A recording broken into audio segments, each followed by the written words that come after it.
Hello guys, in this video, I will show you how to use Remitly to send money to the Philippines in 2025. So step 1, go to the Remitly website or open the Remitly app. Sign into your account or create one if you are new. So step 2, set your destination country as Philippines, and you'll then be asked to enter the recipient details. Step 3, choose how the recipient will receive the money. You can select from options like bank deposit, gcash, cash pickup, or home delivery. Step 4, enter the recipient's name exactly as it appears on their ID. This is especially important for cash pickups or mobile wallets. Step 5. Input the amount you wish to send.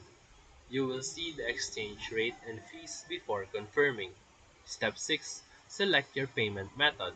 It is either debit card, credit card, or bank account. Step 7.